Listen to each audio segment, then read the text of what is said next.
나보다 20살은 어린 년한테 경례를 박으라고. 뺨을 때려버릴라.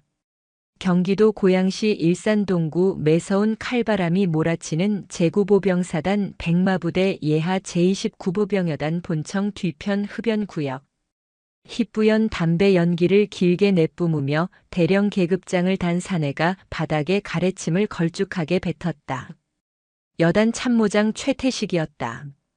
그의 얼굴은 억울함과 분노로 붉게 상기되어 있었다. 육군 사관학교 출신으로 군 생활 30년을 바라보는 그였다. 동기들은 이미 장군 진급을 했거나 전역 후 산하기관 요직으로 자리를 옮겼는데 그는 몇 번의 음주 추태와 부대 운영비 유용 의혹으로 진급이 누락되어 정년이 얼마 남지 않은 시점까지 여단 참모장 자리에 머물러 있었다. 그런 그에게 신임 여단장의 부임 소식은 청천벽력, 아니 모욕이었다. 그의 맞은편에서 군수과장 박철우 소령이 믹스커피 종이컵을 두 손으로 감싸쥐며 비굴한 웃음을 흘렸다. 참모장님, 목소리 좀 낮추십시오. 오늘 취임식이지 않습니까? 벽에도 귀가 있다는데 새 여단장 귀에 들어가면 피곤해집니다. 피곤? 야, 박소령. 너도 생각이란 걸 좀 하고 살아라. 707? 대테러? 웃기고 있네. 몸 쓰는 애들이 행정을 뭘 알아? 게다가 여자다 여자. 위에서 여성 장군 할당제니 뭐니 해서 억지로 별 달아준 낙하산이 뻔하다고. 계급장만 번지르르 하지 실속은 하나도 없는 허수아비야. 최태식은 꽁초를 바닥에 비벼 끄며 신경질적으로 군화발로 지시겼다. 그의 군화 밑창에 짓눌린 꽁초가 마치 앞으로 그가 대할 신임 여단장의 처지인 양 느껴졌다. 그래도 소문으로는 성격이 보통이 아니라던데요. 눈빛만 봐도 오금이 저린다고. 눈빛이 밥 먹여주냐? 여단 운영은 머리로 하는 거야, 머리로. 예산, 보급, 인사, 징계. 그 복잡한 시스템을 걔가 알 턱이 있나. 적당히 결제판 들이밀고 도장이나 찍게 만들면 그만이야. 이번 혹한기 훈련 준비건도 마찬가지고. 최태식의 눈이 탐욕스럽게 번들거렸다. 그는 주위를 슬쩍 둘러보더니 목소리를 낮췄다. 이번에 들어올 부식비랑 난방유, 업체랑 이야기 끝났지? 예, 확실합니다. 서류상으로는 정량 입고된 걸로 처리하고 실제 물량은 30% 정도 뒤로 빼기로 했습니다. 창고 안쪽에는 빈 박스로 채워두면 절대 모를 겁니다. 감찰도 어차피 서류만 보고 가니까요. 좋아. 그 돈으로 이번 겨울 따뜻하게 보내보자고. 여단장 오면 내가 알아서 요리할 테니까 넌 시키는 대로만 해. 걔는 그냥 얼굴마담이야. 이 부대 실세는 나 최태식이라고. 그때였다. 본청 앞 연병장에서 웅장한 군악대의 연주 소리가 울려 퍼졌다. 취임식이 시작되려는 신호였다. 최태식은 비릿한 웃음을 지으며 온매무새를 다듬었다. 가자. 우리 귀하신 공주님 오셨네. 군대 짬밥이 뭔지 제대로 보여줘야지. 제29보병여단 연병장. 영하 15도를 밑도는 고양시의 혹독한 겨울 날씨에도 불구하고 수백 명의 장병이 오와 열을 맞춰 도열해 있었다. 입김이 하얗게 피어오르는 연병장 단상 위로 검은색 지휘관 차량이 미끄러지듯 들어와 멈췄다. 운전병이 뒷문을 열자 날렵한 실루엣의 인물이 차에서 내렸다. 강지아 준장. 대한민국 육군 최연소 여성 장군이자 전설적인 707 특수임무단 팀장 출신. 그녀의 등장은 그 자체로 좌중을 압도하는 기운이 있었다. 크지 않은 체구였지만 단단하게 잡힌 어깨와 흔들림 없는 걸음걸이는 그녀가 책상머리에서 펜대만 굴리던 군인이 아님을 증명하고 있었다. 베레모 아래로 드러난 눈빛은 마치 먹잇감을 노리는 맹금류처럼 차갑고 고요했다. 하지만 단상 아래 도열한 참모진의 맨 앞에 선 최태식의 눈에는 그저 곱게 자란 세상 물정 모르는 엘리트 여군으로만 보였다. 피부 하얀 것 좀 보게. 야전에서 굴러본 적이 없으니 저러지. 쯧쯧 군복이 아깝다. 강지아가 단상 중앙에 섰다. 그녀의 시선이 천천히 연병장을 훑었다. 수백 개의 눈동자가 그녀를 향해 있었지만 그녀는 전혀 위축되지 않았다. 오히려 그 시선들을 하나하나 씹어 삼키듯 응시했다. 부대 차렷. 연대장의 구령이 떨어졌다. 여단장님께 대하여 경례. 백마. 우렁찬 함성이 연병장을 뒤흔들었다. 강지아는 절도 있는 동작으로 거수 경례를 올렸다. 손끝이 눈썹 끝에 정확히 닿았고 각도는 칼로 잰 듯 완벽했다. 그녀가 손을 내리고 마이크 앞에 섰다. 반갑다. 오늘부로 제29보 병여단의 지휘를 맡게 된 준장 강지아다. 목소리는 높지 않았으나 묘한 울림이 있어 연병장 끝까지 또렷하게 전달되었다. 스피커의 잡음조차 그녀의 목소리를 방해하지 못했다. 나는 긴 말을 좋아하지 않는다. 군인은 말이 아니라 행동으로 증명한다. 여러분이 흘리는 땀방울이 헛되지 않도록 나는 지휘관으로서 내 모든 것을 걸고 이 부대를 이끌 것이다. 이상. 취임사는 파격적으로 짧았다. 흔한 미사여구도 장황한 포부도 거창한 약속도 없었다. 그 짧고 굵은 한마디에 병사들 사이에서는 미세한 동요가 일었지만 최태식은 속으로 쾌재를 불렀다. 할 말이 없겠지. 아는 게 없으니까. 겉멋만 잔뜩 들었군. 차라리 잘 됐어. 입 다물고 있으면 조종하기 더 쉽지. 행사가 끝나고 여단장실로 이동하는 복도. 최태식은 재빨리 강지아의 뒤를 따르며 연습해둔 사람 좋은 미소를 얼굴에 띄웠다. 여단장님 취임사 정말 감명 깊었습니다. 짧지만 강력했습니다. 역시 특수부대 출신이라 다르십니다. 강지아는 걸음을 멈추지 않은 채 고개만 살짝 돌렸다. 무표정한 얼굴이었다. 참모장이라고 했나? 예, 대령 최태식입니다. 이 부대에서만 3년을 근무했습니다. 여단장님 보좌는 제가 확실하게 책임지겠습니다. 3년이라. 부대 사정은 누구보다 잘 알겠군. 그럼요. 손바닥 들여다보듯 훤합니다. 여단장님께서는 대외적인 행사나 큰 그림만 그려주시면 골치 아픈 밑바닥 실무나 행정 처리는 제가 알아서 깔끔하게 정리하겠습니다. 굳이 신경 쓰지 않으셔도 됩니다. 최태식은 은근슬쩍 본심을 드러냈다. 너는 아무것도 하지 말고 가만히 있으라는 뜻이었다. 강지아의 걸음이 잠시 멈칫했다. 그녀가 돌아서서 최태식을 정면으로 응시했다. 그래? 든든하군. 야전 부대 행정은 익숙지 않아서 걱정했는데 참모장 같은 베테랑이 있으니 믿고 맡기지. 그녀의 말에 최태식의 입꼬리가 실룩거렸다. 예상대로였다. 스스로 약점을 인정하고 들어오다니 이렇게 다루기 쉬운 상관이 또 어디 있겠는가. 걱정 마십시오. 제가 누굽니까? 여단장님 재임 기간 동안 사고 하나 없이 편안하게 모시겠습니다. 고맙네. 아, 그리고 군수과장도 좀 내 방으로 보내주게. 이번 혹한기 훈련 준비 상황 대략적으로라도 듣고 싶어서. 아, 예. 알겠습니다. 바로 조치하겠습니다. 박소령 그 친구가 일 처리는 아주 빠릿빠릿합니다. 최태식은 깍듯하게 경례를 붙이고 돌아섰다. 복도를 걸어가며 그는 주먹을 불끈 쥐었다. 모든 것이 계획대로였다. 하지만 닫힌 문 뒤에서 강지아의 표정은 순식간에 차갑게 변해 있었다.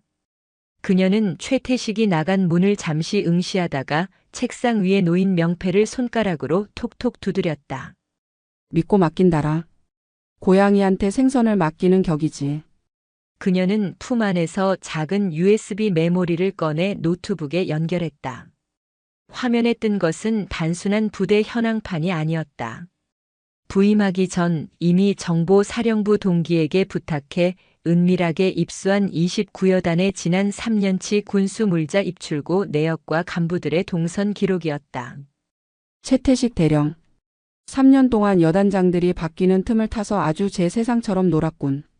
이번에는 임자 제대로 만난 줄 알아라. 그녀의 눈동자가 모니터의 푸른 빛을 받아 서늘하게 빛났다.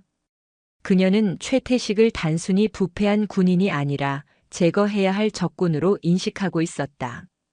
다음 날 아침 제구보병사단 29여단 영내에는 팽팽한 긴장감 대신 묘한 안도감이 감돌고 있었다.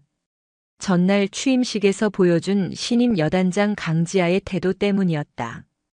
그녀는 날카로운 첫인상과는 달리 업무보고 시간에는 별다른 지적 없이 고개만 끄덕였고 참모들의 설명에 수긍하는 모습을 보였다. 여단 참모장실. 최태식 대령은 소파에 깊숙이 몸을 파묻은 채 여유롭게 다리를 꼬고 있었다. 거 봐. 내 말이 맞지? 그냥 폰만 잡는 거라니까. 아까 작전과장이 브리핑하는데 하품 참는 거 봤냐? 실무는 하나도 모르는 눈치야. 최태식의 말에 맞은편에 앉은 군수과장 박철우 소령이 킬킬거렸다. 맞습니다. 오늘 오전에 군수 결제 서류 올렸는데 내용도 안 읽어보고 도장 찍으시더라고요. 박소령이 알아서 잘했겠지 하시면서요. 아, 정말 이렇게 편한 상사는 처음 모셔봅니다. 좋아, 아주 좋아. 이대로만 가면 우리 세상이다. 오늘 밤 작전 차질 없이 준비됐지? 네. 물건은 창고 뒤편에 다 빼놨습니다. 위병소 근무자들도 오늘 밤엔 우리 애들로 싹 교체해놨고요. 그냥 프리패스입니다. 최태식은 만족스러운 듯 배를 두드렸다. 그들의 머릿속에는 빼돌린 부식과 기름을 팔아 챙길 뒷돈과 그 돈으로 즐길 유흥 생각뿐이었다. 그들이 간과하고 있는 것은 그 편한 상사가 지금 이 순간 어디서 무엇을 하고 있는지였다. 같은 시각 병사식당. 점심 배식이 한창인 식당 안은 밥지는 냄새와 반찬 냄새로 가득했다. 강지아는 예고 없이 식당을 찾았다. 당직 사관이 놀라서 뛰쳐나왔지만 그녀는 손을 들어 제지했다. 쉬어. 배식에 방해되지 않게 조용히 둘러만 보고 가겠다. 그녀는 식판을 들고 병사들 틈에 섞여 배식을 받았다. 메뉴는 제육볶음과 김치 그리고 콩나물국이었다. 겉보기엔 평범한 식단이었다. 하지만 강지아의 눈은 국통 속에 담긴 건더기와 고기의 질을 꼼꼼하게 살피고 있었다. 고기 양이. 장부상 입고된 양에 비해 턱없이 부족하군. 그녀는 숟가락으로 국을 휘저었다. 맑은 국물 위로 둥둥 뜬 기름기, 그리고 질겨 보이는 고기 몇 점. 장부에는 분명 국내산 최상급 돼지고기가 납품되었다고 적혀 있었지만 식판에 담긴 것은 냄새가 나는 저급 수입산 냉동육이었다. 심지어 정량 배식이라기엔 양도 턱없이 모자랐다. 병사들은 익숙한 듯 불평 없이 밥을 먹고 있었지만 그들의 마른 어깨를 보는 강지아의 마음속에서는 뜨거운 불길이 일었다. 그녀가 한 숟가락을 입에 넣었을 때였다. 식당 입구 쪽이 소란스러워지더니 박철우 소령이 헐레벌떡 뛰어들어왔다. 여단장님, 아니 말씀도 없이 여긴 어쩐 일이십니까? 식사는 간부 식당에 따로 준비해 두었습니다. 박철우의 얼굴에는 당황한 기색이 역력했다. 강지아는 천천히 씹어 삼키고는 박철우를 올려다보았다. 장병들이 뭘 먹고 사는지 궁금해서 와봤네. 군수과장 오늘 메뉴가 제육볶음이라고 했나? 예, 그렇습니다. 우리 장병들이 제일 좋아하는 메뉴입니다. 고기도 아주 좋은 걸로 썼습니다. 박철우는 뻔뻔하게 거짓말을 했다. 강지아는 젓가락으로 뻣뻣한 고기 한 점을 집어 올렸다. 그래? 식감이 꽤 독특하군. 씹는 맛이 있어. 그녀의 말에 뼈가 있다는 것을 눈치채지 못한 박철우는 안도의 한숨을 내쉬며 맞장구 쳤다. 하, 예. 조리병들이 솜씨가 좀 부족해서 질기게 됐나 봅니다. 다음부터는 교육 확실하게 시키겠습니다. 이만 일어나시지요. 참모장님이 찾으십니다. 강지아는 식판을 내려놓고 자리에서 일어났다. 그녀는 주머니 속에서 손수건을 꺼내 입을 닦으며 나직이 말했다. 그래, 교육이 필요하지. 아주 확실한 교육이. 그녀는 식당을 빠져나가며 뒤를 돌아보지 않았다. 하지만 그녀의 주머니 속에는 이미 증거가 들어 있었다. 몰래 챙긴 고기 한 점을 휴지에 싸서 넣은 것이다. 성분 분석을 의뢰하면 납품 비리의 명백한 증거가 될 터였다. 병사들의 밥그릇을 건드려 군인의 가장 기본적인 도리조차 저버린 놈들. 그녀의 발걸음 소리가 복도를 차갑게 울렸다. 오후 4시 수송부 정비고. 해가 뉘엿뉘엿 넘어가며 기온이 급격히 떨어지고 있었다. 5호차 운전병 상병 김동현은 운전석에 앉아 브레이크 페달을 밟았다 떼기를 반복하고 있었다. 페달의 압력이 너무 헐거웠다. 이건 진짜 아닌데. 그는 몇 번이고 망설이다가 수송관실 문을 두드렸다. 들어와. 수송관인 상사는 난로 옆에서 꾸벅꾸벅 졸고 있었다. 수송관님, 김동현 상병입니다. 5호차 말입니다. 아무래도 오늘 운행은 힘들 것 같습니다. 브레이크 오일이 새는 것 같고 라이닝도 거의 마모됐습니다. 빙판길이라도 만나면 큰일 납니다. 수송관은 귀찮다는 듯 손을 휘저었다. 야, 김동현. 너 오늘따라 왜 이렇게 징징거려? 군수과장님이 특별히 너 지명해서 배차낸 거야. 내가 안 가면 누가 가? 지금 운전병들 다 휴가 가고 너밖에 없어. 하지만 수송관님, 이건 안전 문제입니다. 사고라도 나면. 사고는 무슨? 내가 운전을 똑바로 하면 될 거 아니야. 까라면 까는 거지. 말대꾸가 왜 이렇게 많아? 나가서 차나 닦아. 수송관의 호통에 김동현은 더 이상 말을 잇지 못하고 고개를 숙였다. 군대라는 계급 사회의 높은 벽이 그를 가로막고 있었다. 그는 힘없이 정비고로 돌아왔다. 차가운 쇠붙이 냄새가 진동하는 정비고 한 구석에서 김동현은 어머니의 사진을 꺼내보았다. 저녁하면 어머니께 맛있는 거 사드리겠다고 약속했는데 왠지 모를 불안감이 가슴을 짓눌렀다. 동현아, 준비됐냐? 어느새 다가온 박철우 소령이 김동현의 어깨를 꽉 쥐었다. 네. 준비됐습니다. 표정이 왜 그래? 오늘 일만 잘 끝내면 포상 휴가라니까. 자, 이거 먹고 힘내라. 박철우는 초콜릿바 하나를 던져주곤 짐칸 쪽으로 걸어갔다. 짐칸에는 식자재라고 적힌 박스들과 정체불명의 드럼통들이 가득 실려 있었다. 무게 때문에 타이어가 푹 꺼질 정도였다. 김동현은 한숨을 쉬며 시동을 걸었다. 갤갤거리던 엔진이 힘겹게 돌아가기 시작했다. 그날 밤 여단장 집무실. 모든 일과가 끝나고 부대의 정적이 감돌았지만 강지아의 방불은 꺼지지 않았다. 그녀는 소파에 앉아 뜨거운 차를 한 모금 마신 뒤 굳게 닫힌 블라인드 사이로 밖을 내다보았다. 저 멀리 위병소 불빛만이 희미하게 반짝였다. 똑똑. 노크 소리와 함께 당직 부관이 들어왔다.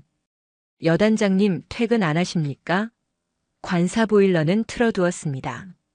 잠깐만, 아직 볼 서류가 있어서. 부관은 먼저 가서 쉬게. 아닙니다.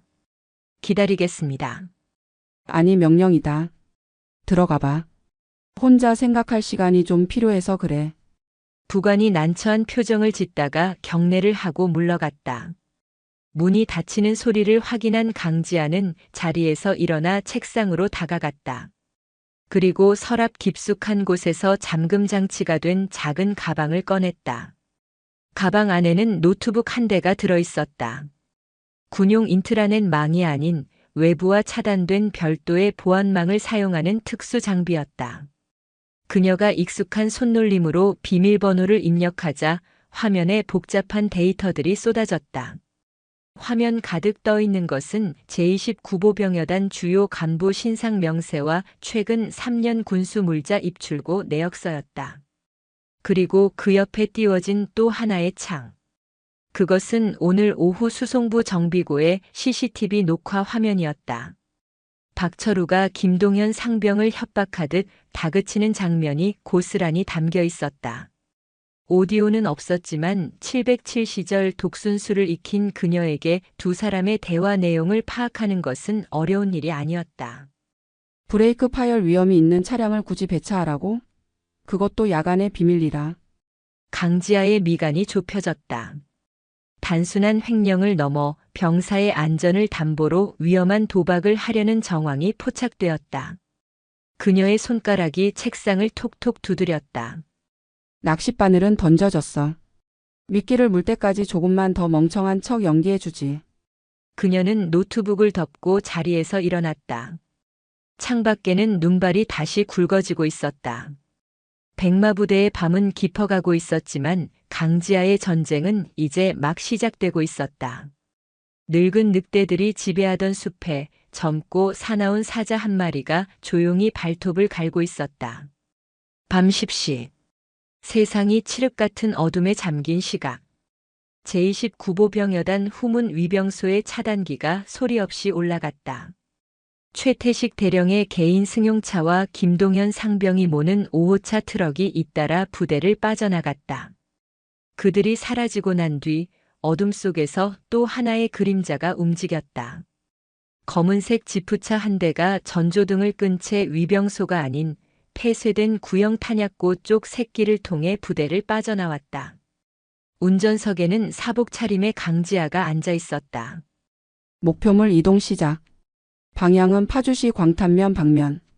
그녀는 귀에 꽂은 인이어 무선 통신기를 통해 누군가에게 상황을 전파했다. 조수석에는 아무도 없었지만 대시보드 위에는 최첨단 위치 추적 단말기가 놓여 있었다. 화면 속 붉은 점이 깜빡이며 최태식 일당의 경로를 실시간으로 보여주고 있었다. 쥐새끼들이 구멍을 찾아 들어가는군. 너무 바짝 붙지 말고 거리를 유지한다. 강지아의 차는 유령처럼 소리 없이 도로를 미끄러져 나갔다. 그녀의 표정은 사냥을 앞둔 맹수처럼 차분하면서도 살기가 돌았다. 최태식 일당의 목적지는 파주시 외곽의 한 폐축사였다. 민가와 멀리 떨어져 있고 인적이 드물어 밀거래를 하기에 최적의 장소였다. 도로 사정은 최악이었다. 며칠 전 내린 눈이 녹지 않아 곳곳이 빙판이었고 가로등조차 없는 산길은 한치 앞을 보기 힘들었다. 앞서가는 김동현의 트럭이 위태롭게 휘청거리는 모습이 강지아의 시야에 들어왔다. 위험해 보이는군. 차량 상태가 정상이 아니야. 그녀는 핸들을 잡은 손에 힘을 주었다. 당장이라도 달려가 트럭을 멈추고 싶었지만 아직은 때가 아니었다. 현행범을 잡아야만 그들의 뿌리까지 뽑아낼 수 있었다. 참아야 했다. 김동현 상병이 무사하기만을 바랄 뿐이었다. 최태식의 차가 산길 중턱의 공터로 들어섰다. 그곳에는 이미 불을 끈 탑차 한 대가 대기하고 있었다. 장무라비들이었다. 트럭이 멈춰 서고 박철우가 내려 장무라비들과 악수를 했다. 오래 기다리셨습니다. 물건 확실합니다. 최고급 등심에 남방유 20드럼. 아이고 군수과장님. 이번엔 양이 좀 많네요. 대령님께서 신경 좀 쓰셨나 봅니다. 양아치처럼 생긴 사내들이 낄낄거리며 트럭 짐칸을 열었다. 김동현은 운전석에 앉아 백미러로 그 광경을 지켜보고 있었다. 죄책감과 공포가 뒤섞여 심장이 터질 것만 같았다. 자신이 나르고 있는 것이 장병들이 먹어야 할 밥이고 장병들이 써야 할 기름이라는 사실이 그를 괴롭게 했다. 이건 아니야. 이건 정말 아니야. 그때 최태식이 김동현에게 다가와 창문을 두드렸다. 야, 김동현. 내려서 짐 나르는 거 도와. 멍하니 앉아있지 말고. 대령님. 저는 운전병이라. 임마. 시키면 하는 거짓말이 많아. 빨리 안 내려? 최태식의 윽박지름에 김동현은 떨리는 다리를 이끌고 차에서 내렸다. 매서운 산바람이 뺨을 때렸다. 그는 무거운 기름통을 굴려 장무라비의 탑차로 옮기기 시작했다. 강지아는 멀리 떨어진 숲속에 차를 숨기고 망원경으로 이 모든 과정을 지켜보고 있었다. 그녀의 카메라가 쉴 새 없이 셔터를 눌러대며 증거를 수집했다. 부식 횡령 유류 불법 유출 민간인과의 밀거래. 그리고 병사에게 불법적인 사역 강요까지. 제목이 늘어나는군. 거래가 거의 끝나갈 무렵 최태식이 품 안에서 양주병을 꺼냈다. 자, 일도 거의 끝났는데 한잔하고 갑시다. 날도 추운데 몸 좀 녹여야지. 오, 발렌타인 아닙니까? 역시 대령님 스케일이 다르십니다. 그들은 트럭 보닛 위에 술판을 벌였다. 안주로는 병사들에게 먹여야 할 참치 통조림을 땄다. 김동현은 추위에 떨며 그들 곁에 서 있었지만 아무도 그에게 따뜻한 말 한마디 건네지 않았다. 오히려 박철우는 김동현에게 빈잔을 던지며 심부름을 시켰다. 야, 가서 물 좀 가져와. 센스 없게 가만히 서 있냐? 분노가 치밀어 올랐지만 강지아는 냉정함을 유지했다. 지금 덮치면 그들은 단순 음주나 물자 이동 중 휴식이라고 발뺌할 수도 있었다. 거래가 완전히 끝나고 돈이 오가는 순간 바로 그때가 작전 개시 시점이었다. 하지만 예상치 못한 변수가 발생했다. 술 기운이 오른 최태식이 얼굴이 벌개져서 소리를 지르기 시작했다. 야, 김동현, 너 아까 올 때 운전이 왜 그따위야? 차가 막 춤을 추더만. 일부러 그러는 거냐? 아닙니다, 대령님. 차 상태가 좋지 않아서. 핑계 대지 마. 군기가 빠져가지고. 야, 너 다시 차에 타. 저기 아래 삼거리까지 후진으로 갔다 와. 얼차려야 실시. 네. 대령님, 지금 이 밤에 이 빙판길에서 후진으로 말입니까? 바로 옆은 낭떠러지입니다. 그건 너무 위험합니다. 김동현이 기겁하며 외쳤다. 전조등도 켜지 않은 채 후진으로 그 좁은 길을 내려가라는 것은 죽으라는 소리나 다름없었다. 까라면 까. 명령 불복종이야? 내가 내 생명줄 쥐고 있는 거 몰라. 최태식은 비틀거리며 김동현의 멱살을 잡았다. 술 냄새가 진동했다. 박철우마저 옆에서 거들었다. 야, 시키는 대로 해. 대령님 화나시면 너 영창 간다. 결국 김동현은 울먹이며 다시 운전석에 올랐다. 그는 손을 떨며 기어를 후진으로 넣었다. 강지아의 눈이 커졌다. 미친놈들. 살인행위나 다름없어. 그녀는 더 이상 기다릴 수 없었다. 증거는 충분했다. 이제는 병사를 살려야 했다. 그녀가 시동을 걸려는 찰나 굉음이 들려왔다. 끼익. 김동현이 탄 트럭이 후진을 시작하자마자 빙판에 미끄러지며 중심을 잃은 것이다. 브레이크가 터진 트럭은 통제 불능 상태가 되어 낭떠러지 쪽으로 쏠렸다. 김동현의 비명소리와 함께 트럭의 뒷바퀴가 허공으로 빠졌다. 육중한 차체가 기울어지더니 순식간에 가드레일을 들이받고 어둠 속으로 곤두박질 쳤다. 콰광, 쿠당탕, 쾅. 무서운 파열음이 산속의 정적을 찢었다. 쇠가 찌그러지고 유리가 깨지는 소리가 메아리 쳤다. 트럭은 몇 바퀴를 구른 뒤 저 아래 까마득한 곳에서 멈춰 섰다. 야야, 차 떨어졌다. 박철우가 비명을 질렀다. 술을 마시던 최태식도 그제야 사태의 심각성을 깨닫고 눈이 휘둥그레졌다. 하지만 그들의 입에서 나온 말은 악마의 속삭임보다 더 끔찍했다. 시발. 좆됐다. 야, 빨리 튀어. 이거 걸리면 끝장이야.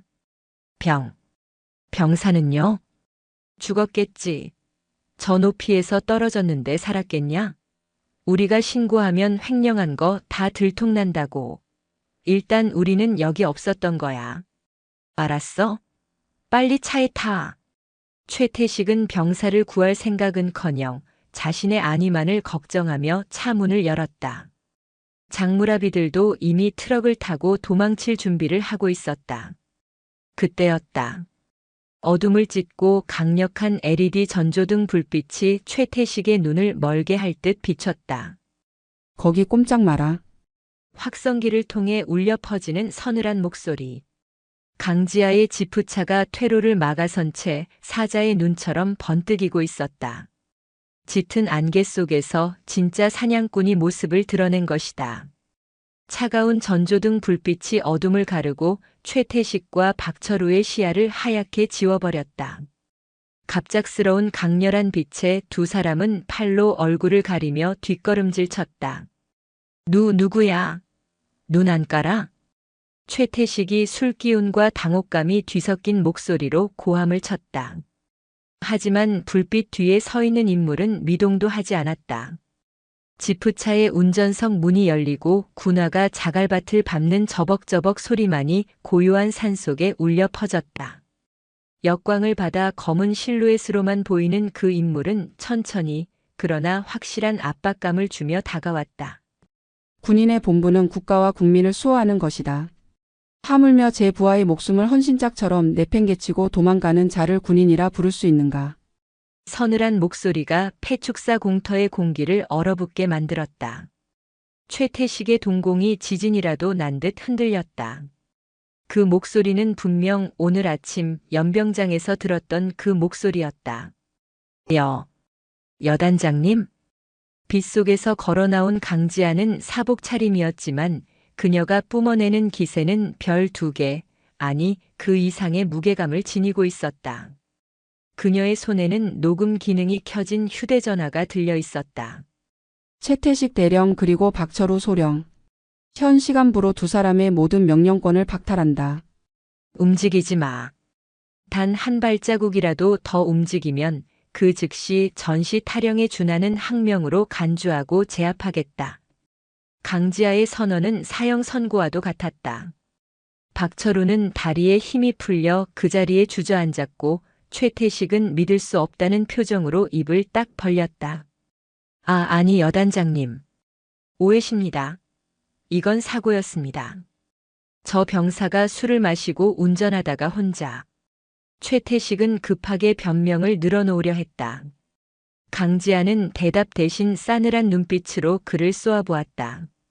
그녀는 그들에게 시선을 고정한 채 귀에 꽂은 무전기로 짧고 간결하게 명령했다.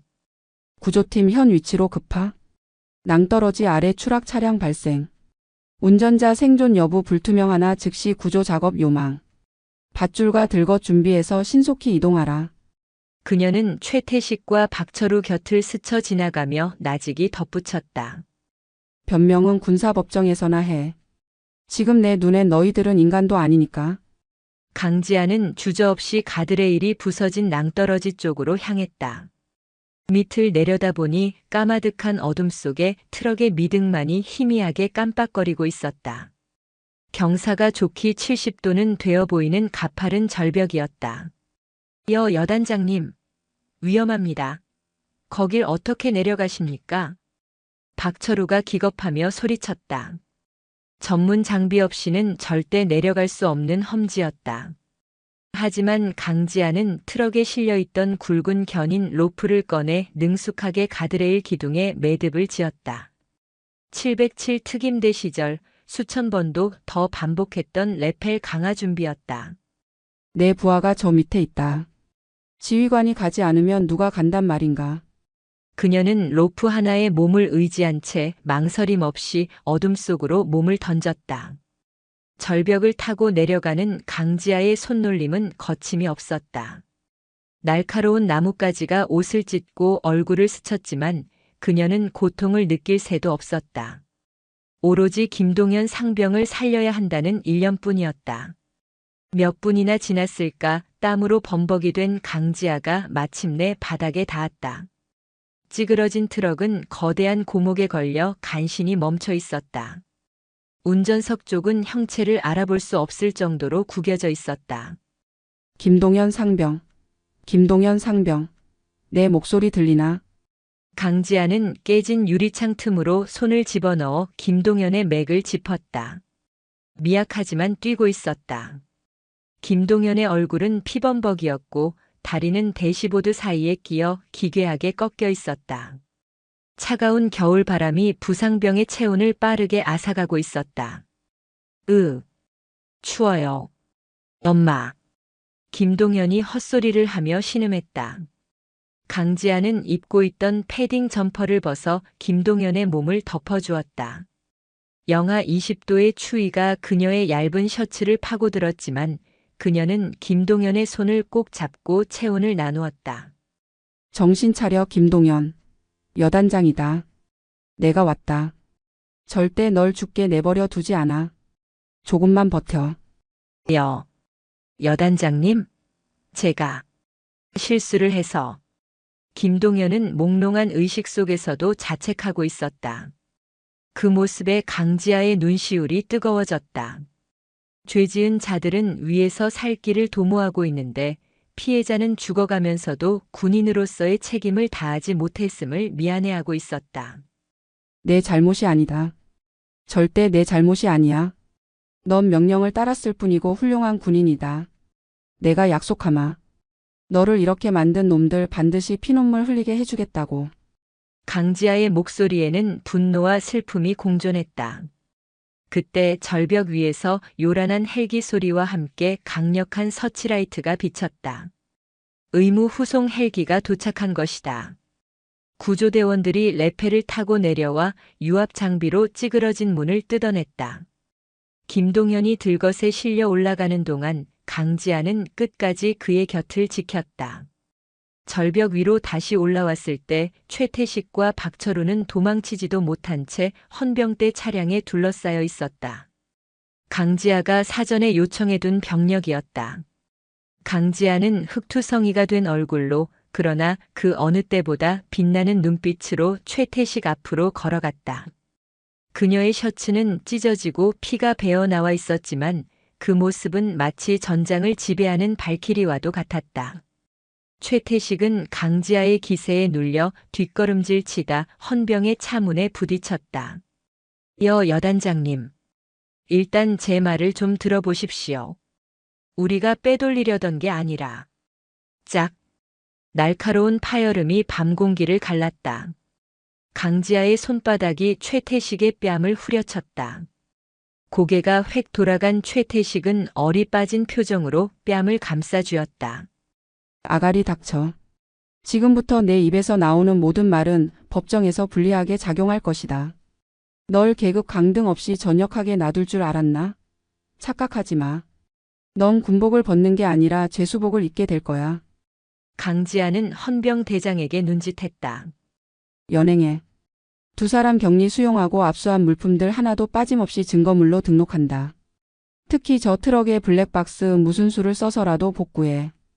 최태식과 박철우가 헌병차에 억지로 태워지는 모습을 보며 강지아는 깊은 숨을 내쉬었다. 입에서 하얀 김이 길게 뿜어져 나왔다. 국군 수도병원 응급실 앞 복도. 소독약 냄새와 기계음이 뒤섞인 차가운 공간에 강지아는 팔짱을 낀 채 홀로 서 있었다. 수술 중이라는 빨간 불이 켜진 지 벌써 4시간이 지났다. 그녀의 옷은 여전히 흙과 피로 얼룩져 있었지만 갈아입을 생각조차 하지 않았다. 그때 수술실 문이 열리고 집도의가 피로한 기색으로 나왔다. 강지아는 즉시 다가갔다. 상태는 어떻습니까? 천만다행입니다.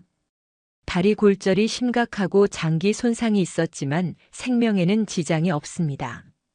조금만 늦었어도 저체온증으로 쇼크가 왔을 텐데 현장에서 응급처치를 잘해주신 덕분입니다. 다만 재활까지는 꽤 오랜 시간이 걸릴 겁니다.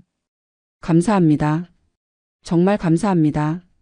강지아는 군의관에게 90도로 허리 숙여 인사했다. 장군이 영관급 군의관에게 고개를 숙이는 모습에 주변의 간호장교들이 놀라 수군거렸다. 하지만 강지아에게 계급 따위는 중요하지 않았다. 부하를 살린 은인에 대한 예우가 먼저였다. 안도감도 잠시 강지아의 눈빛이 다시 차갑게 변했다. 김동현은 살았다. 이제 남은 것은 그를 사지로 몰아넣은 자들에 대한 심판이었다.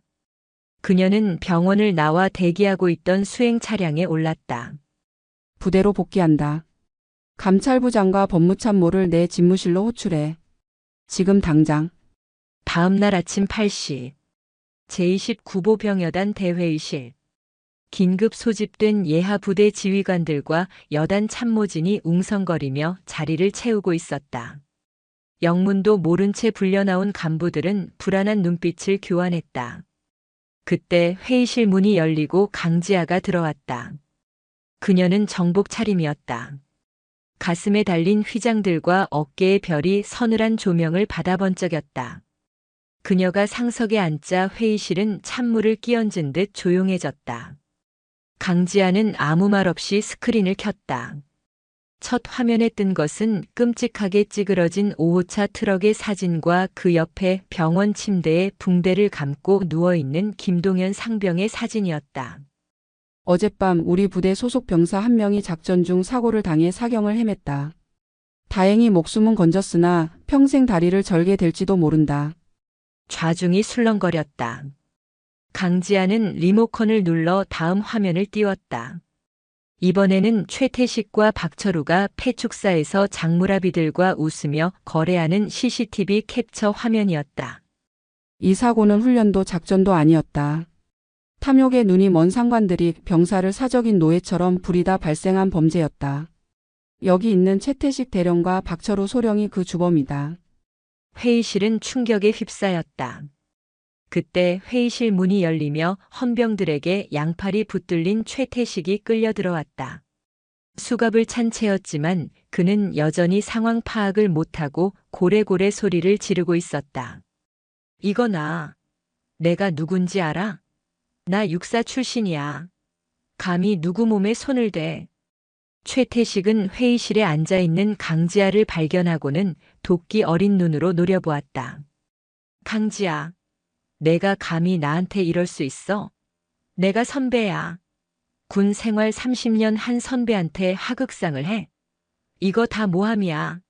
증거 있어? 강지아는 피식 웃음을 터뜨렸다. 선배? 명예를 먹고 사는 군인이 명예를 버렸는데 선배 대접을 바라는가? 증거? 지금 내 눈앞에 보여주지. 강지아는 스크린에 영상을 재생했다. 사고 직후 최태식이 병사는 죽었겠지. 우린 튀어야 되라고 말하는 차량 블랙박스 영상이었다. 음성까지 선명하게 회의실에 울려 퍼졌다. 영상이 끝나자 회의실에는 침묵만이 흘렀다. 끌고 가. 강지아의 짧은 명령에 헌병들이 최태식을 질질 끌고 나갔다. 강지아, 두고 봐. 내 동기들이 가만히 있을 줄 알아? 변호사 사서 널 명예훼손이랑 직권남용으로 고소할 거야. 내가 이대로 죽을 것 같아? 최태식의 발악이 복도 끝으로 사라질 때까지 강지아는 그를 차갑게 응시했다. 그래 해볼 테면 해봐라. 법정이든 지옥이든 끝까지 가줄 테니. 그녀의 주먹이 하얗게 쥐어졌다. 1라운드는 끝났지만 진짜 싸움은 이제부터였다. 국방부 근무지원단 헌병대대 미결수용실. 습하고 차가운 독방에 갇힌 최태식 대령은 며칠째 잠을 이루지 못해 눈이 퀭하게 들어가 있었다. 하지만 그 눈빛은 반성이나 후회가 아닌 억울함과 도끼로 번들거리고 있었다. 그는 좁은 방 안을 짐승처럼 서성거리며 손톱을 물어뜯었다. 강지아, 이 어린 년이 감히 나를. 철컹. 육중한 철문이 열리고 헌병 교도관이 무미건조한 목소리로 말했다. 7028번 변호인 접견입니다. 최태식의 얼굴에 화색이 돌았다. 접견실로 들어서자 기름진 머리에 최고급 맞춤 정장을 입은 중년 남자가 기다리고 있었다. 군 법무관 출신이자 군 관련 사건에서 승소율 1위를 자랑하며 법정의 하이에나로 불리는 전관 변호사 오승률이었다. 최태식이 퇴직금까지 갑을 받아 선임한 마지막 동아줄이었다. 변호사님, 어떻게 됐습니까? 나 나갈 수 있는 겁니까? 그 영상이랑 녹음 다 퍼졌는데 어떡하냐고요. 오승률은 여유롭게 가죽 서류 가방을 열며 비릿한 미소를 지었다. 진정하십시오, 대령님. 상황이 좋지는 않지만 빠져나갈 구멍은 언제나 있습니다. 법은 진실을 가리는 곳이 아니라 논리를 겨루는 곳이니까요. 구멍이라뇨? 증거가 저렇게 명백한데. 대령님, 강지아 준장이 제출한 영상과 녹취록. 그거 획득 경로가 문제입니다. 영장도 없이 개인적으로 도청 장치를 사용하고 위치 추적을 했다. 이건 명백한 위법 수집 증거입니다. 독수독과 이론 아시죠? 독이 든 나무에서 열린 열매도 독이 있다는 뜻입니다. 불법으로 얻은 증거는 법정에서 효력이 없습니다. 최태식의 눈이 크게 뜨였다. 그럼 그게 다 무효가 될 수 있다는 말입니까? 그렇습니다. 우리는 이 재판을 비리 사건이 아니라 신임 여단장의 과도한 표적 수사와 인권 침해로 프레임을 바꿀 겁니다. 강지아 준장이 대령님을 제거하기 위해 병사를 미끼로 쓰고 함정을 팠다고 주장하면 됩니다. 여론은 금방 뒤집힙니다. 최태식의 입꼬리가 비로소 올라갔다. 그렇지. 내가 민 게 아니지. 지가 쫄아서 헛발질한 거지. 그리고 그 새벽에 여자 혼자 거기까지 따라왔다는 것도 수상하잖아. 혹시 날 스토킹한 거 아니야? 바로 그겁니다. 아주 좋은 공격 포인트입니다. 단 조건이 하나 있습니다. 오승률은 목소리를 낮추며 서류 한 장을 내밀었다. 피해자인 김동현 상병. 그 친구 입을 막아야 합니다. 그 친구가 법정에서 강압에 의한 운전이었다고 눈물 흘리며 증언하면 판사도 흔들립니다. 합의를 보든 겁을 주든 해서 탄원서를 받아내야 합니다. 상관의 지시가 아니라 자발적인 충성심으로 운전했다는 내용으로요. 최태식은 음흉한 미소를 지으며 고개를 끄덕였다. 걱정 마세요. 그놈 집안 뻔합니다. 홀어머니 밑에서 자란 흙수저더군요. 돈 몇 푼 쥐어주면 알아서 기계 되어 있습니다. 내 마누라 시켜서 병원 좀 보내야겠군요. 국군수도병원 외상센터 입원실. 김동현 상병은 대수술 후 마취에서 깨어나 멍하니 하얀 천장을 바라보고 있었다. 다리에는 굵은 철심을 박았고 온몸이 욱신거렸다. 진통제 기운 때문에 정신이 몽롱했지만 육체적 고통보다 더 큰 것은 마음의 짐이었다. 자신이 범죄에 가담했다는 죄책감, 그리고 앞으로 군 생활을 어떻게 해야 할지 모르는 막막함이 21살 청년의 가슴을 짓눌렀다.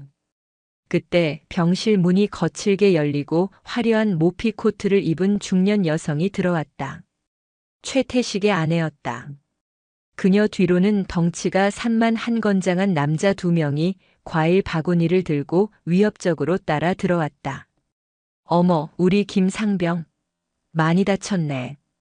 그녀는 과일 바구니를 탁자에 쿵소리 나게 내려놓았다. 병문안이라기보다는 빚쟁이가 돈 받으러 온 듯한 고압적인 태도였다. 김동현은 겁에 질려 몸을 움츠렸다. 누구십니까? 나? 최태식 대령 사모야. 우리 남편 때문에 다쳤다며? 근데 얘기 들어보니까 우리 남편은 조수석에 타지도 않았는데 김상병 혼자 운전 실수해서 떨어졌다면서? 아닙니다. 대령님이 시켜서 억지로. 쉿. 목소리 낮춰. 여기 보는 눈 많아. 그녀는 명품 핸드백에서 두툼한 현금 봉투와 종이 한 장을 꺼내 김동현의 이불 위에 툭 던졌다. 이거 3천만 원이야. 너 같은 애들 군대 월급 모아도 평생 못 만질 돈이지. 이거 받고 이 합의서에 지장 찍어. 본인의 운전 부주의로 사고가 났으며 평소 존경하던 최태식 대령님은 아무 잘못이 없다고. 그러면 너 처벌 안 받게 우리가 힘 좀 써줄게. 처벌이라뇨? 제가 무슨 죄를 지었다고. 어머, 얘 좀 봐. 너 군수품 빼돌리는 거 알고 운전했잖아. 그거 공범이야, 얘. 너도 감옥 가고 싶어? 빨간 줄 긋고 인생 망치고 싶냐고. 우리 남편은 어차피 변호사 써서 금방 나와. 나오면 너 가만둘 것 같아? 김동현의 눈동자가 심하게 흔들렸다. 감옥과 전과자 그리고 보복이라는 말은 너무나 큰 공포였다. 홀로 계신 어머니 생각에 눈물이 왈칵 쏟아졌다. 선택해. 돈 받고 조용히 끝낼지 아니면 우리 남편이랑 같이 죽어서 개죽음 당할지. 그녀의 협박은 집요하고 날카로웠다. 김동현은 공포에 질려 흐느끼며 떨리는 손을 봉투 쪽으로 뻗었다. 어쩔 수 없었다. 이 상황을 벗어나고 싶었다. 그때였다. 병실 문이 드르륵 열리는 소리와 함께 서늘한 냉기가 흘러들어왔다. 그 더러운 손 치우시지. 강지아였다. 그녀는 정복 차림이었다. 어깨의 별이 형광등 불빛을 받아 차갑게 빛나고 있었다. 그녀는 성큼성큼 다가가 이불 위에 돈 봉투와 합의서를 집어들더니 최태식 아내의 눈앞에서 가차없이 북북 찢어버렸다. 종이 조각이 눈처럼 흩날렸다. 아니, 당신 뭐야? 미쳤어? 이게 얼마짜린데? 여기는 신성한 국군 병원이다. 잡상인 출입 금지야. 그리고 협박죄와 증인 매수 시도?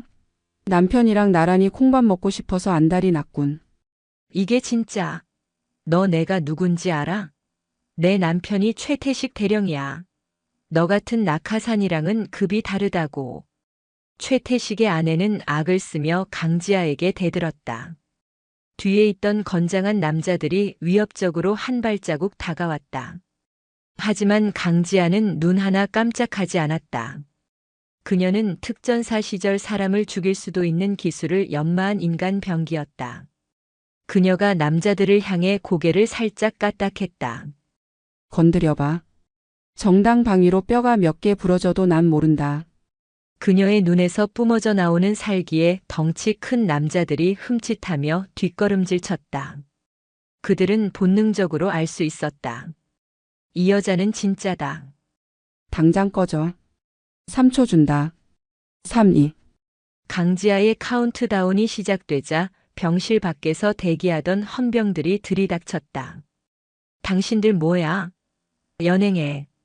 두고 봐. 가만 안 둘 거야. 우리 변호사님이 너네 다 박살 내줄 거라고. 최태식의 아내는 헌병들에게 질질 끌려나가면서도 끝까지 저주를 퍼부었다. 소란이 잦아들고 병실에는 다시 정적이 흘렀다. 김동현은 이불을 뒤집어 쓰고 소리 죽여 울고 있었다. 죄송합니다. 여단장님. 제가 너무 무서워서. 비겁하게. 강지아는 다가와 김동현의 어깨를 조심스럽게 감싸 안았다. 괜찮다. 무서운 게 당연해. 21살이 감당하기엔 너무 벅찬 일이야. 하지만 동현아 기억해라. 저들은 짖는 개일 뿐이야. 무는 법을 잊어버린 늙은 개. 내가 있는 한 절대 너를 건드리지 못한다. 나를 믿어라. 김동현은 강지아의 품에서 아이처럼 울음을 터뜨렸다. 여단장님. 저 정말 감옥 갑니까?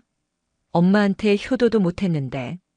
누가 널 감옥에 보낸단 말이냐. 넌 피해자야. 그리고 내 부하다. 내 부하는 내가 지킨다. 법정이든 지옥이든 내가 앞장설 테니 너는 내 뒤만 따라와. 알겠나? 강지아의 단호한 목소리에 김동현은 눈물을 닦으며 고개를 끄덕였다. 재판 날까지 아무 걱정 말고 치료에만 전념해. 저런 잡상인들은 다시는 얼씬도 못하게 병실 앞에 헌병을 배치하겠다. 강지아는 병실을 나서며 주먹을 꽉 쥐었다. 손바닥에 손톱 자국이 날 만큼 깊은 분노가 끓어올랐다. 단순히 비리 군인을 처벌하는 문제가 아니었다. 이것은 자신의 부하를 그리고 군인의 명예를 지키기 위한 전쟁이었다. 일주일 후 사건은 예상치 못한 묘한 방향으로 흐르고 있었다. 오승률 변호사의 반격이 시작된 것이다. 아침부터 주요 일간지와 인터넷 뉴스 포털 메인에는 자극적인 제목의 기사들이 도배되었다. 단독 장군, 부임 첫날부터 과도한 표적 수사 논란 707 출신 신임 여단장, 병사를 미끼로 썼나? 무리한 함정 수사 의혹 제기 최 대령 측 억울하다. 부하 병사의 운전 미숙을 상관에게 뒤집어 씌워. 명예훼손 고소 검토. 기사 내용은 교묘하게 왜곡되어 있었다. 강지아가 최태식을 잡기 위해 김동현 상병을 위험한 야간 운행에 고의로 투입했다는 식이었다. 여단장이 CCTV로 보고 있었으면서도 사고가 날 때까지 방치했다는 오승률의 주장이 사실인 양 실려 있었다. 여론은 순식간에 반으로 갈렸다. 군대 비리 척결해야 한다는 응원 댓글도 있었지만 오승률이 고용한 댓글 부대의 작업으로 인해 악성 여론이 들끓기 시작했다. 여자가 별 달더니 기세등등해서 설치네. 병사가 다친 건 지휘관 책임 아니냐? 왜 구경만 했어? 무능한 여단장이 정치질 하려고 엄한 사람 잡네. 제29보병여단 여단장실. 강지아는 모니터 화면을 무표정하게 응시하고 있었다. 비서실장이 안절부절 못하며 들어왔다. 여단장님, 육군 본부 정훈공보실에서 연락이 왔습니다. 언론 대응 자제하고 당분간 인터뷰도 하지 말라고 합니다. 자칫하면 여단장님 진급 심사에도 악영향이 갈 수 있다고 우려하고 있습니다. 진급. 지금 내 부하가 다리가 부러져서 병원에 누워 있는데 진급 따위가 문제인가? 강지아는 마우스를 던지듯 내려놓았다. 놈들은 진흙탕 싸움을 원하고 있어. 똥물을 튀기면 내가 더러워서 피할 거라고 생각하겠지. 군인의 명예를 진흙 속에 처박아서라도 살아남겠다는 수작이야. 그녀는 자리에서 일어나 전투복 상의를 걸쳤다. 베레모를 눌러 쓰는 그녀의 눈빛은 흔들림이 없었다. 오승률 변호사 그리고 최태식. 큰 착각을 했군. 나는 진흙탕에서 구르는 걸 제일 잘해. 특전사는 똥물에서도 작전한다. 그들이 원한다면 기꺼이 그 진흙탕 속으로 들어가서 숨통을 끊어주지. 그때 그녀의 개인 휴대전화가 울렸다. 발신인은 국방부 검찰단 수석 수사관, 그녀의 707 시절 동기였다. 선배 나야. 부탁했던 거 나왔어? 수화기 너머에서 굵직한 목소리가 들려왔다. 지아냐. 내 말대로 오승률 그 인간, 뒤가 아주 구리더만. 최태식이가 빼돌린 군수품 장무라비들 있지? 그놈들 관리하는 용역업체 오승률이 법률 자문해주는 곳이야. 심지어 오승률 차명 계좌로 매달 자물료 명목의 돈이 입금된 내역도 찾았다. 강지아의 입가에 서늘한 미소가 번졌다. 빙고. 역시 꼬리가 밟히는군. 근데 이걸로는 부족해. 법정에서 정당한 자물료라고 우기면 그만이야. 더 확실한 한 방이 필요해. 그리고 조심해라. 쟤네들 우리 여단 병사들 몇 명 매수했다는 첩보가 있어. 재판장에서 평소에 강 여단장이 최 대령을 싫어해서 괴롭혔다고 위증시킬 모양이야. 매수된 병사들? 불쌍한 놈들이군. 썩은 동화 줄인 줄도 모르고. 전화를 끄는 강지아는 창밖에 연병장을 내려다보았다. 병사들이 삼삼오오 모여 스마트폰을 보며 수군거리고 있었다. 뉴스를 보고 동요하는 것이 분명했다. 지휘관에 대한 불신이 싹트면 부대는 무너진다. 최태식이 노리는 것이 바로 이것이었다. 강지아는 결단을 내린 듯 방송실로 향했다. 당직 사관 전 부대 방송 연결해. 잠시 후 부대 전체의 스피커에서 삐 하는 소리와 함께 강지아의 목소리가 울려 퍼졌다. 아, 여단장이다. 전 장병은 하던 일을 멈추고 내 목소리에 집중한다. 행정반, 내무반, 정비고, 위병소. 모든 병사가 하던 일을 멈추고 스피커를 올려다보았다. 강지아의 목소리는 차분하지만 단단한 쇳소리가 섞여 있었다. 요즘 밖에서 떠드는 뉴스들 때문에 마음이 어수선할 것이다. 나에 대한 비난 상관없다. 욕을 먹는 건 지휘관의 숙명이다. 하지만 우리 부대의 명예와 다친 전우의 진실을 왜곡하는 것만큼은 용납하지 않겠다. 병사들 사이에 수군거림이 잦아들었다. 어떤 놈들은 돈으로 너희를 사려고 할 것이고 어떤 놈들은 거짓말로 너희 눈을 가리려 할 것이다. 흔들리지 마라. 내가 너희에게 요구하는 건 충성이 아니다. 진실이다. 나는 지휘관으로서 내 모든 계급장과 명예를 걸고 약속한다. 비리에 가담한 자, 거짓을 말하는 자, 전우를 배신한 자. 그 누구라도 끝까지 찾아내어 죗값을 치르게 할 것이다. 그녀는 잠시 숨을 고른 뒤 마지막 쐐기를 박았다. 진실은 침몰하지 않는다. 너희는 너희의 임무를 해라. 나는 나의 전투를 하겠다. 이상. 방송이 끝나자 부대 안에는 정적과 함께 묘한 전율이 흘렀다. 매수되어 거짓 증언을 하려던 몇몇 병사들은 서로의 얼굴을 쳐다보며 식은땀을 흘렸다. 그녀의 목소리에는 거짓을 꿰뚫어보는 힘이 있었고 무엇보다 부하를 지키겠다는 진심이 담겨 있었다. 오후 일과가 끝날 무렵 여단장실 문틈으로 편지 한 통이 슬그머니 밀려 들어왔다. 발신인 이름은 없었다. 강지아가 봉투를 뜯자 삐뚤빼뚤한 글씨의 쪽지가 나왔다. 여단장님, 저는 수송부 이일병입니다. 사고 당일 밤 박철우 소령님이 김동현 상병에게 강제로 차키를 쥐어주는 걸 봤습니다. 무서워서 숨기고 있었지만 방송 듣고 용기 냅니다. 제가 증인이 되겠습니다. 강지아는 쪽지를 가슴에 품었다. 봤지? 최태식. 이게 너와 나의 차이다. 그녀는 쪽지를 서류 가방에 넣었다. 이제 무기는 준비되었다. 내일은 첫 공판이 열리는 날. 늙은 늑대의 숨통을 끊어놓을 사냥의 시간이 다가오고 있었다. 경기도 용인시 제3군 사령부 보통군사법원 제1호 법정. 무거운 침묵이 감도는 법정 안은 방청객으로 가득 차 있었다. 군 수뇌부의 이목이 쏠린 것은 물론이고 오승률 변호사의 언론 플레이 덕분에 기자들까지 몰려와 취재 열기가 뜨거웠다. 피고인석에 앉은 최태식 대령은 수해 대신 정복을 입고 있었다. 아직 형이 확정되지 않은 미결수 신분이라 군인의 복장을 허용한 것이었지만 그의 표정은 이미 승리한 장군처럼 거만했다. 그 옆에는 오승률 변호사가 여유로운 미소를 머금은 채 서류를 검토하고 있었다. 반면 검찰관석 뒤편 증인석에 앉은 강지아 준장은 미동도 하지 않았다. 쏟아지는 카메라 플래시 세례에도 그녀의 눈빛은 흔들림 없이 정면을 응시하고 있었다. 마치 돌로 깎아 만든 조각상 같았다. 지금부터 피고인 최태식에 대한 제1차 공판을 개시합니다. 군판사의 개정 선언과 함께 법봉 소리가 울려 퍼졌다. 먼저 군검사가 공소 사실을 낭독했다.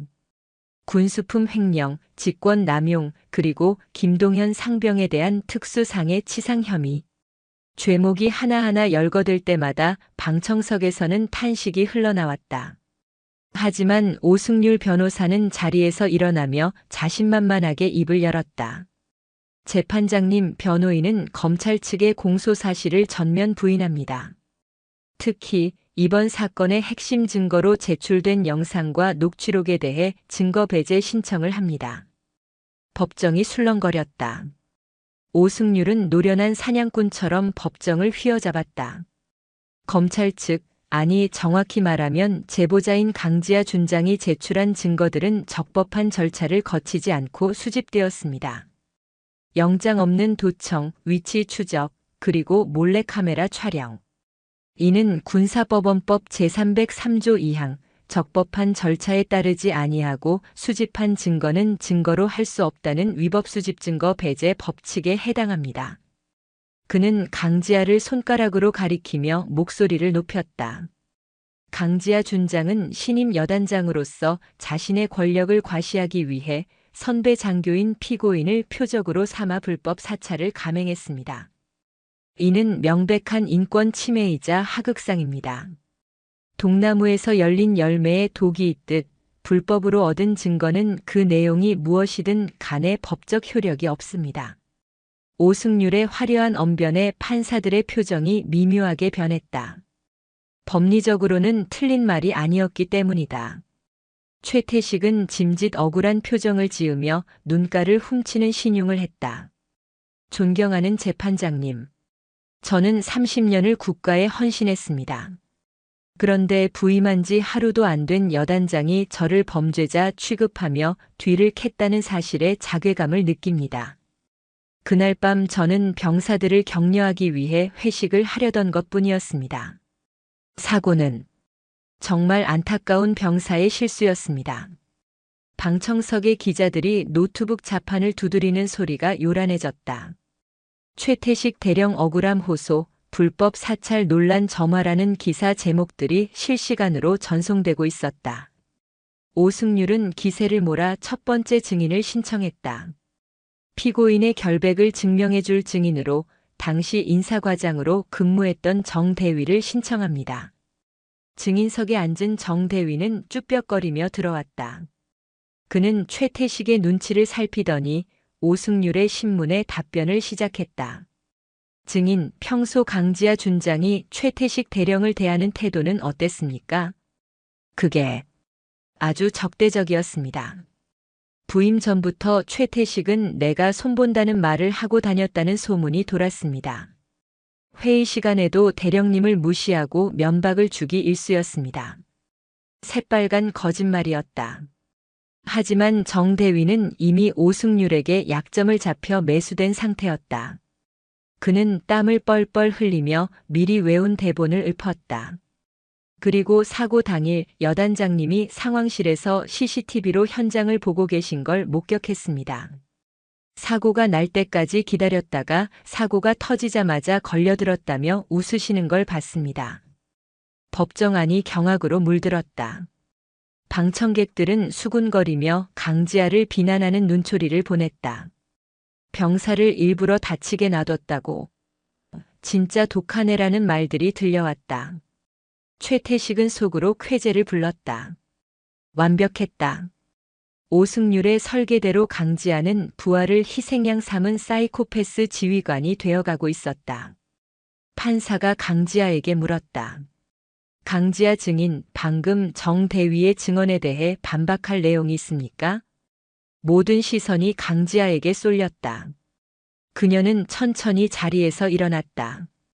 정복의 각이 살아있는 그녀의 모습은 흔들리는 법정 안에서 유일하게 고요한 중심이었다.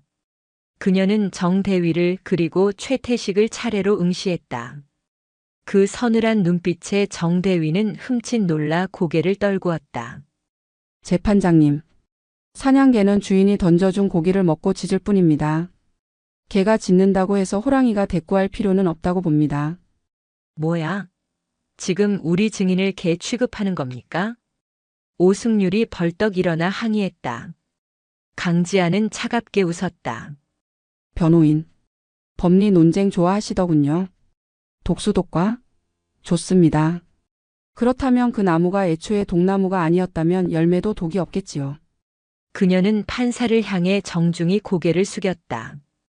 본증인은 오늘 이 자리에서 피고인 측이 주장하는 불법 사찰이라는 전제 자체를 뒤집을 새로운 증거와 증인을 제시하겠습니다.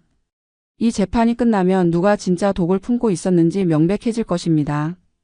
강지아의 당당한 선언에 오승률의 미간이 찌푸려졌다. 허세일까?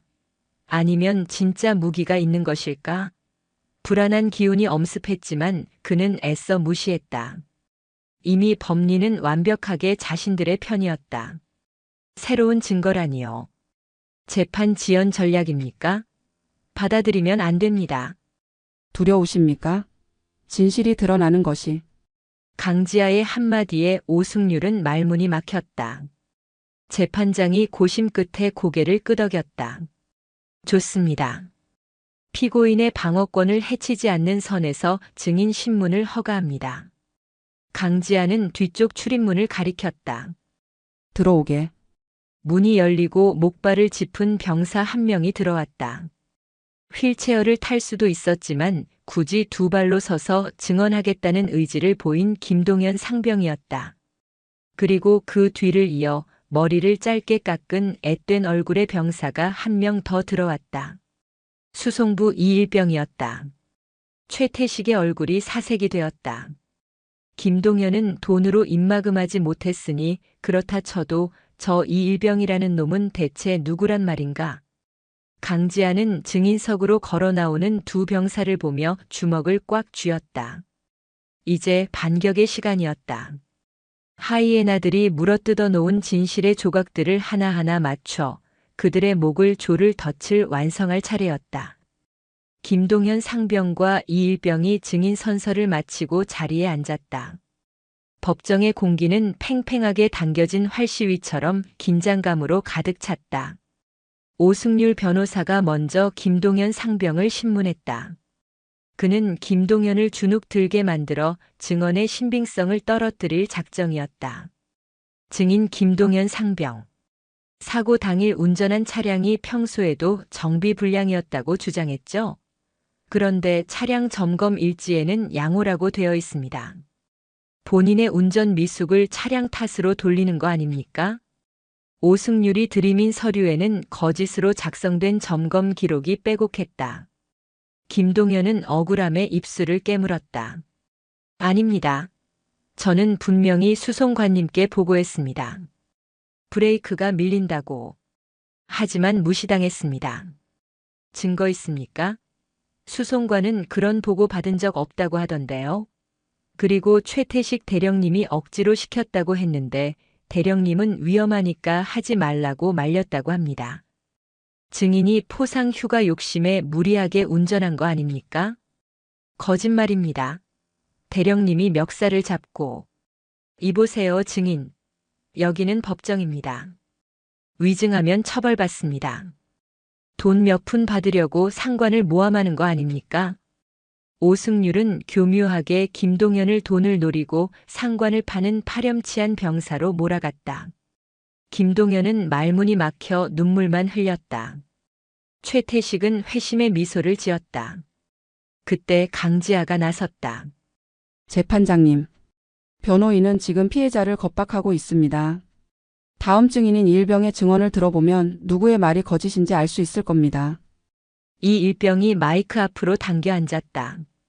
그는 잔뜩 긴장해 있었지만 강지아가 보내는 신뢰의 눈빛을 보고 용기를 냈다. 이일병, 사고 당일 수송부 정비고에서 무엇을 보았나? 있는 그대로 말해라. 네. 저는 그날 당직 차량 운전병이라 정비고 구석에서 대기하고 있었습니다. 그때 박철우 소령님이 들어와서 김동현 상병님께 초콜릿바를 던져주며 말씀하시는 걸 들었습니다. 뭐라고 했나? 이번 일만 잘하면 포상 휴가 찌를 테니 비밀 지켜라. 그리고 김동현 상병님이 차 상태가 안 좋다고 거부하니까 까라면 까 대령님이 시키는 거야라고 화를 내셨습니다. 방청석이 웅성거렸다. 오승률이 다급하게 끼어들었다. 이해 있습니다. 증인의 기억이 정확하다는 증거가 없습니다. 그리고 그것만으로는 강압이라고 보기 힘듭니다. 강지아는 차갑게 웃으며 품 안에서 작은 USB 메모리를 꺼냈다. 변호인 기억이 부정확할까봐 제가 준비했습니다. 이건 이일병이 아니라 제3의 눈이 기록한 것입니다.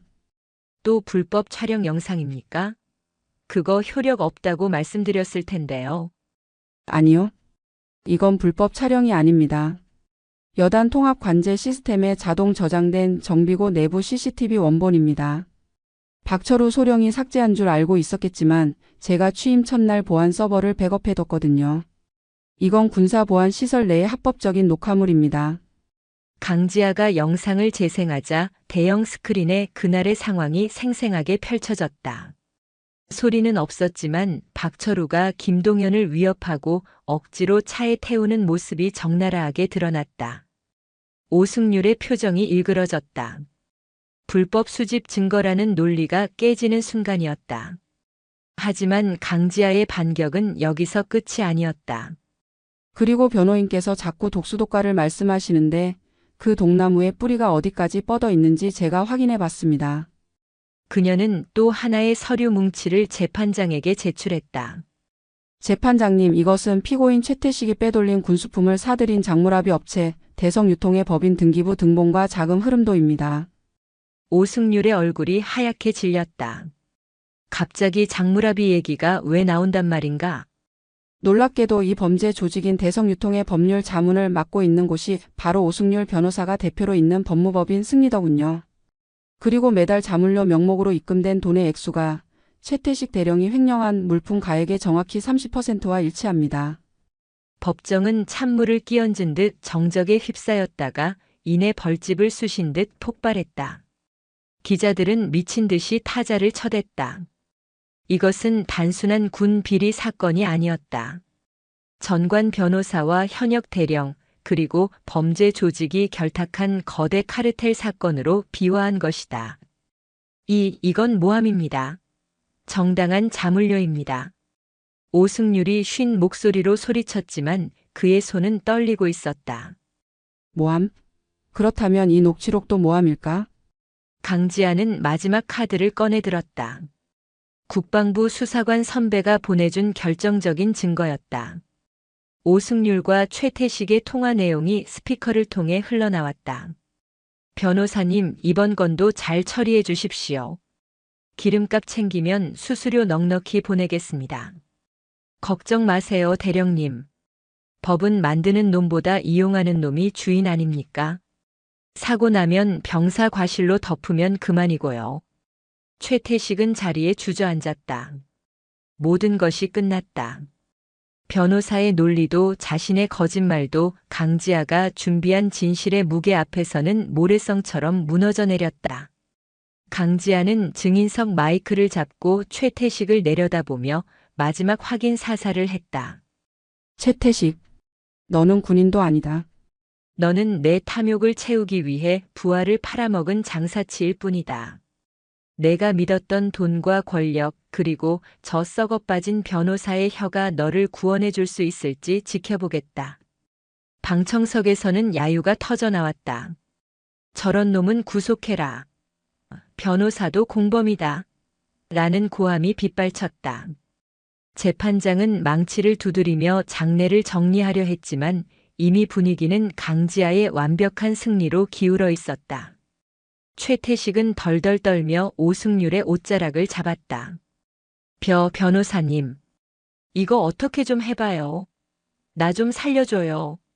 하지만 오승률은 혐오스럽다는 듯 최태식의 손을 뿌리쳤다. 자신까지 엮여 들어갈 판국의 의뢰인 따위는 안중에도 없었다. 강지아는 그 추악한 광경을 차가운 눈으로 지켜보았다.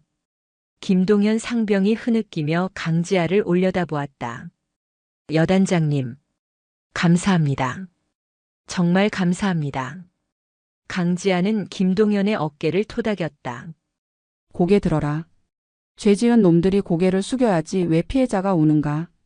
이제 시작이다. 저들이 지은 죄의 대가를 뼈저리게 치르게 해주마. 법정의 창문 너머로 햇살이 비쳐 들어왔다. 그 빛은 강지아의 어깨 위 별을 그리고 진실을 말한 어린 병사들의 얼굴을 환하게 비추고 있었다. 하지만 피고인석의 두 남자는 짙은 그림자 속에 갇혀 파멸을 기다리고 있었다. 피고인 최태식에 대한 선고 공판을 개시합니다. 제3군 사령부 보통군사법원. 재판장의 엄숙한 목소리가 장내를 가득 채웠다. 최태식은 땀으로 뒤범벅이 된 채 피고인석 손잡이를 꽉 쥐고 있었다. 옆자리의 오승률 변호사는 이미 폐색이 짙은 것을 직감하고 짐을 챙길 준비를 하고 있었다. 재판장은 안경을 치켜 올리며 판결문을 읽어내려갔다. 피고인은 고위 장교의 신분으로 부하들의 복지와 전투력 유지에 쓰여야 할 군수품을 상습적으로 횡령하고 이를 은폐하기 위해 부하 병사에게 불법적인 명령을 강요하여 중상을 입혔다. 또한 반성은커녕 증거를 인멸하고 피해자를 매수하려 했으며 허위 사실을 유포하여 상관의 명예를 훼손하는 등 죄질이 극히 불량하다. 최태식의 턱이 덜덜 떨렸다. 이에 본 재판부는 피고인 최태식을 징역 15년에 처한다. 또한 군인사법에 의거하여 재정 및 계급을 이등병으로 강등하며 횡령한 금액의 3배에 해당하는 추징금을 부과한다. 15년. 최태식은 믿을 수 없다는 듯 비명을 질렀다. 15년이면 그의 남은 인생이 감옥에서 끝난다는 뜻이었다. 게다가 이등병 강등이라니 군인연금조차 한 푼도 받을 수 없는 파멸의 선고였다. 이건 무효야. 내가 누군지 알아? 내가 국가를 위해 얼마나 고생했는데. 변호사님, 뭐라도 좀 해봐요. 최태식은 오승률의 팔을 잡고 늘어졌지만 오승률은 차갑게 그를 밀쳐냈다. 이거 놓으세요. 판결 났지 않습니까? 그리고 저도 지금 코가 석자입니다. 그때 법정 문이 열리고 검은 양복을 입은 사내들이 들이닥쳤다. 민간 검찰 특수부 수사관들이었다. 그들은 오승률 앞을 막아섰다. 오승률 씨 변호사법 위반 및 범죄 수익 은닉, 조세 포탈 혐의로 긴급 체포합니다. 당신 계좌에서 나온 자금, 폭력 조직과 연루된 정황 다 확보했습니다. 뭐야? 영장 가져와. 감히 내가 누군 줄 알고. 천하의 오승률도 수갑이 채워지는 순간에는 비참한 범죄자에 불과했다. 최태식과 오승률, 두 악인이 나란히 포승줄에 묶이는 광경에 방청석에서는 박수가 터져나왔다. 기자들의 플래시가 쉴 새 없이 터지며 그들의 추락을 기록했다. 강지아는 자리에서 일어나 그들 앞으로 걸어갔다. 헌병들에게 끌려가던 최태식이 악을 쓰며 발버둥 쳤다. 강지아, 내가 이겼다고 생각하지 마. 너도 언젠가 당할 거야. 군대가 원래 이런 곳이라고. 강지아는 최태식의 눈을 똑바로 응시하며 마지막 작별 인사를 건넸다. 아니, 군대는 이런 곳이 아니다. 너 같은 기생충들이 그렇게 만들었을 뿐이지. 내가 감옥에서 썩어가는 동안 나는 이 부대를 진짜 군대다운 군대로 돌려놓을 것이다. 잘 가라 이등병 최태식. 최태식은 짐승 같은 괴성을 지르며 끌려나갔다. 법정이 정리되고 강지아는 김동현 상병과 이일병에게 다가갔다. 두 병사는 서로를 부둥켜 안고 울고 있었다. 고생했다. 너희가 해냈다. 오늘 너희의 용기가 수천 명의 전우를 살렸다. 여단장님, 감사합니다. 정말 감사합니다. 강지아는 그들의 젖은 등을 두드려 주었다. 그녀의 눈시울도 붉어져 있었다. 다음 날 제29보병여단. 부대 분위기는 하루아침에 180도 바뀌었다. 여단장 강지아의 이름으로 부대 정밀 진단 및 대청소 명령이 하달되었다. 이것은 단순한 청소가 아니었다. 최태식과 결탁했던 썩은 환부들을 도려내는 대수술이었다. 강지아는 감찰부와 헌병대를 대동하고 예하 대대와 직할대를 순시했다. 창고 문 다 열어. 장부랑 실물 나사 하나까지 전수조사한다. 그녀의 지휘 아래 그동안 최태식 라인이 숨겨두었던 비자금 장부 횡령 물품들이 고구마 줄기처럼 쏟아져 나왔다. 인사과장, 군수과 선임하사 등 비리에 가담했던 간부들은 줄줄이 징계위원회에 회부되거나 형사 입건되었다. 반면 그동안 최태식에게 밉보여 한직으로 밀려나 있던 강직한 장교와 부사관들은 다시 주요 보직으로 복귀했다. 식당의 메뉴도 달라졌다. 강지아가 직접 업체 사장을 불러 계약 위반을 따져 묻고 질 좋은 식자재를 납품하지 않으면 법적 조치를 하겠다고 으름장을 놓은 덕분이었다. 점심시간 병사식당. 윤기가 흐르는 돼지고기 볶음과 신선한 쌈 채소가 식판 가득 담겼다. 병사들의 얼굴에는 웃음꽃이 피었다. 와, 고기 봐라. 진짜 고기다. 여단장님 바뀌니까 밥맛부터 다르네. 야, 뉴스 봤냐? 최태식 대령 15년 받았대. 속이 다 시원하다. 강지아는 식당 구석에서 병사들이 맛있게 밥을 먹는 모습을 지켜보고 있었다. 그녀의 입가에 옅은 미소가 번졌다. 그래, 이게 군대지. 잘 먹고 잘 자고 훈련할 때는 확실하게 하고. 그녀는 참모들에게 지시했다. 이번 주말 전 장병 삼겹살 파티 준비해. 예산은 내 사비로 털어서라도 부족함 없이 채워라. 그동안 윗물 때문에 맘고생한 내 새끼들 배에 기름칠 좀 해줘야겠어. 알겠습니다. 백마. 참모들의 경례 소리가 그 어느 때보다 우렁찼다. 비가 온 뒤 땅이 굳어진다고 했던가. 백마 부대는 최태식이라는 거대한 암덩어리를 제거한 후 더욱 단단하고 강인한 부대로 거듭나고 있었다. 강지아의 집무실 창밖으로 겨울의 끝을 알리는 눈이 녹아내리고 있었다. 그 아래 꽁꽁 얼어붙어 있던 땅에서 새로운 생명이 움틀 준비를 하고 있었다. 시간은 흘러 어느덧 4월. 경기도 고양시의 삭막했던 산자락에도 봄 기운이 완연했다. 제29보 병여단 영내 도로를 따라 심어진 벚나무들이 하얀 꽃망울을 터뜨려 장관을 이루고 있었다. 연병장에서는 힘찬 기합 소리가 울려 퍼졌다. 악, 악, 백마, 백마. 상의를 탈의하고 구보를 하는 장병들의 구릿빛 피부 위로 건강한 땀방울이 흘렀다. 그들의 눈빛은 살아있었고 목소리에는 패기가 넘쳤다. 불과 몇 달 전 비리와 패배주의에 찌들어 있던 부대의 모습은 찾아볼 수 없었다. 강지아 준장은 집무실 창가에 서서 그 풍경을 바라보고 있었다. 그녀의 책상 위에는 최우수 전투 여단 선정이라는 국방부 장관 표창패가 놓여 있었다. 그녀가 부임한 지 반년 만에 이뤄낸 쾌거였다. 똑똑. 노크 소리와 함께 당직 부관이 들어왔다. 여단장님, 손님이 오셨습니다. 손님? 약속된 사람은 없는데. 그게 꼭 여단장님을 뵙고 싶다고 해서 위병소에서 들여보냈습니다. 지금 접견실에 계십니다. 부관의 표정이 밝았다. 강지아는 고개를 갸웃하며 접견실로 향했다. 문을 열자 익숙한 뒷모습이 보였다. 말끔한 사복 차림의 청년이 창밖을 보고 있다가 인기척을 느끼고 뒤를 돌았다. 그는 다리를 조금 절고 있었지만 지팡이 없이 두 발로 서 있었다. 김동현이었다. 동현아. 강지아의 목소리가 한 옥타브 높아졌다. 김동현은 환하게 웃으며 거수 경례를 올렸다. 충성. 예비역 병장 김동현 여단장님께 신고합니다. 의가사 제대가 아닌 만기 전역을 마치고 당당하게 민간인 신분으로 찾아온 것이었다. 강지아는 한 걸음에 달려가 그의 어깨를 잡았다. 다리는 좀 어떤가? 지팡이는? 재활치료 열심히 받았습니다.